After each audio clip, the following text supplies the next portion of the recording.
why I am a supporter of her. Mrs. Clinton came in February of 2014 to give a speech at the Keller, and I was the sitting teacher of the year, so I sent an invitation. I wrote her a personal letter and invited her to come and visit my classroom. Well, I heard back that she couldn't come, but she would like to make me a guest at her event at the Keller.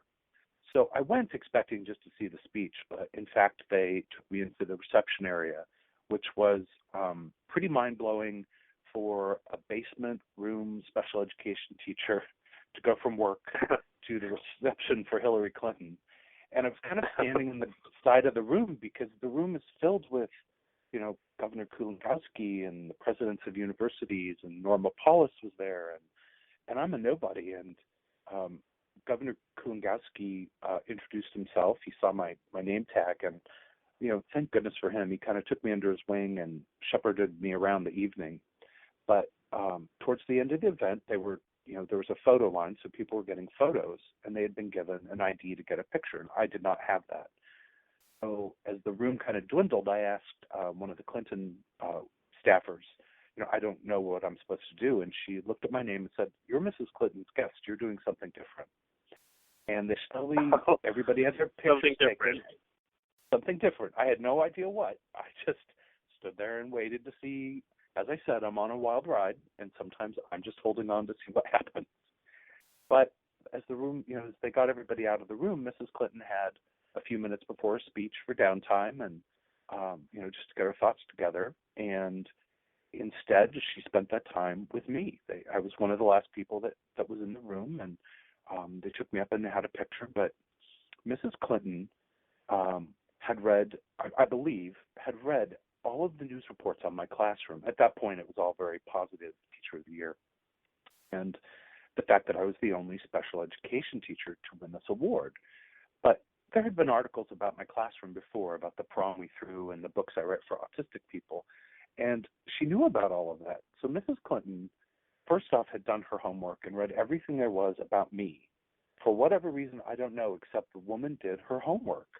And when she had the chance, no one talking into an earpiece and a teleprompter. This was her. This was definitely real. This was just her in a room with a couple people standing around, and she had a few moments of private time before she spoke. And she obviously done her homework. And then even when it was time to go, our staff was like, "Mrs. Clinton, we need to go." And they started to kind of pull me away. She stepped away from them, took my arm, and spent another minute explaining to me how important a job it was to be working with the kids I was working with. So in that room that evening were every bigwig in the Democratic Party and a lot of people who had donated a lot of money to be allowed, to be invited to that reception. And then there was me, who was a nobody. And she chose to spend her time with the teacher. She had done her homework about what I was doing.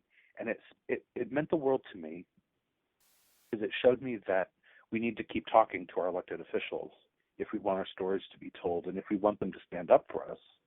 But it also showed me that when she had the choice of that group of people to choose from, she chose to spend her time with the teacher.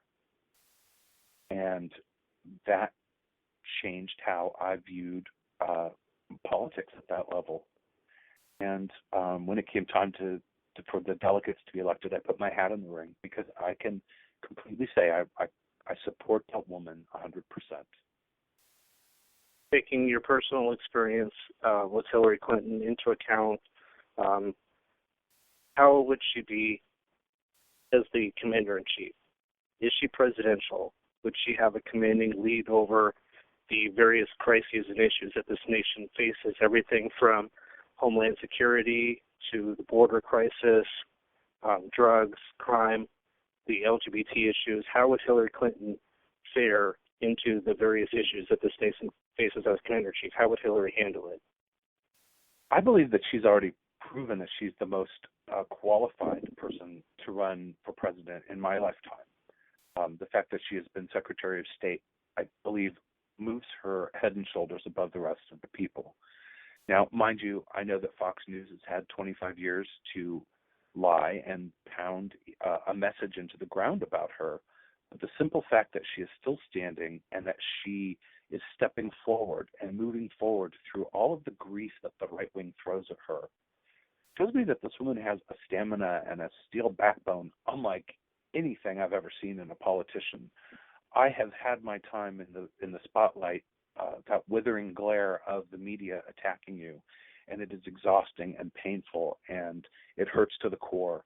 And to see her go through that for 25 years and still come out ahead of them is part of the message. If she had fallen to the wayside because of those attacks, it would have shown, the right wing, this is how you do it. This is how you take down a popular Democrat. And they would never stop. They would never stop.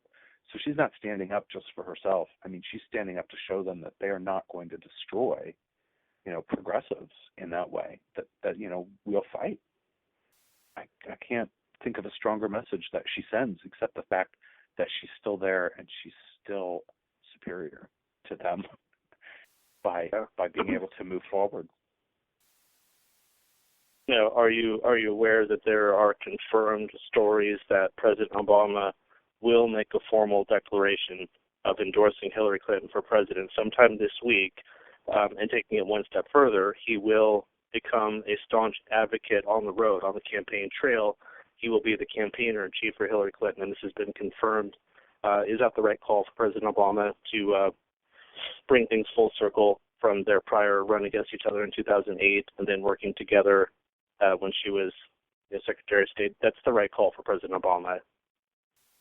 I believe that President Obama, and I've told him this personally, has been the greatest person ever to support LGBT rights in this country. There has been nobody who has moved the cause forward more than him.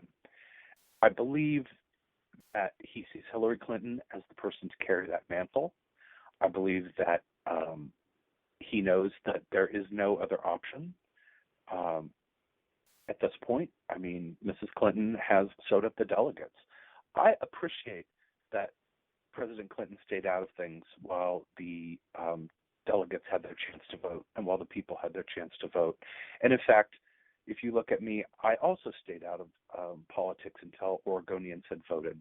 I really didn't feel like it was my place to try to change people's votes for Mrs. Clinton, although I supported her. I feel as a Teacher of the Year, you represent a lot of Republican families. You represent students, and those are Republicans and Democrats, and the teachers are also Republicans and Democrats. So I did not try to sway anybody's vote. I completely stayed out of it.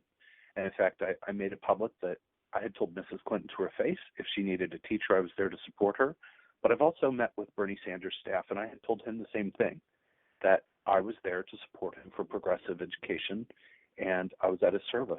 So I felt as a teacher and as a person, I had made the same commitment to both of them, and that was I am there to stand for students however you need me to do so.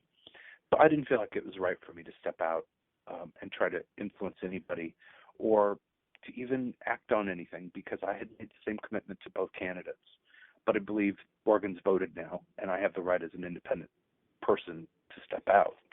And I've done that because I believe, as much as I like Bernie Sanders, and he has always long been one of my favorite politicians, I don't feel like what he promises he can deliver. I believe it's going to take someone who's going to fight tooth and nail, as Obama has, to get anything passed, and I believe that Mrs. Clinton can do that. And with regard to Senator Sanders, we've spoken with so many of our listeners that are in the position of Bernie or bust, and the place that we're at in the country right now, people are starting to talk about party unity, and we need to unify the Democratic Party in order to stand a chance against winning against the unthinkable prospect of a Donald Trump presidency, which a year ago, if the name Donald Trump had come up in regard to the presidency, would have been laughable, this reality TV star, but he's knocked out every single one of 16 Republican presidential candidates with some type of sorcery that we've never seen before, making this a historically negative election. So it's not the point being that it's not sorcery, it's dark wizardry, it's something very evil. But with regard to Senator Sanders, is it fair to say that he will have some type of a seat at the table at the Democratic convention? He'll have a role in the Democratic Party, possibly a role in a Hillary Clinton administration, if he makes the right call and works to unify the party here at the end with the presumptive calling by the AP last night for Hillary Clinton. I think that we know where this is going to land, right? Yes. I honestly, I think that it's not even a matter of does he have a place at the table. I believe he's helped build the table. So that place he's earned, and I believe that the people who follow him will find a place at the table. And in fact, my only drawback with Democratic politics these days are they are not progressive enough. And I believe that Bernie Sanders has pushed the party in that direction, and he and his followers should be thanked. And I believe that the people who are listening to listening to politics these days know that absolutely he has a place. He has a strong place, and his followers have a strong place. All right. Our guest today has been Brett Bigham.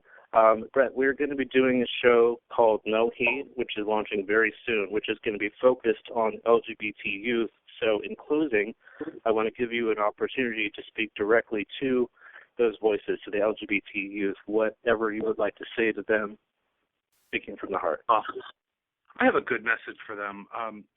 After I got put out of my job, I had been told I wasn't allowed to meet with the Gay Straight Alliances. So the first thing I did was go and meet with the Gay Straight Alliance at Benson High School. And I spoke to them a little bit about what had happened to me and how I had made the decision that standing up for them was more important than my job. And at the end of the event, a young lady came up to me and she said, "I saw what was happening to you while it was in the news." And she said, "I feel that you did that for me." And it made her feel like she was worth a lot. And that's the message I want to send. I want those kids to know I think that they are worth everything, and they're worth all of the work and any type of grief that an adult can go through to support them. They deserve a better opportunity, and they deserve to not be bullied. And that's on the school level and a district level and a state level and a congressional level. They should not have to see a negative story coming from a congressman about gay people. It shouldn't happen. But until that stops, people like myself have got to step up for them, and I willingly do that. All right, Brett. Thank you very much for coming on Gay News Radio. Thank you for your service as an educator, for standing up for what is right, for the LGBT youth, for your courage, and best wishes going forward. We will touch base with you again, sir. Terrific. Thank you so much for sharing your day with me. I appreciate it. Thank you. Have a good day. You've been listening to Gay News Radio on the GNR Radio Network. Download our mobile app for iPhone and Android today. And have a good gay.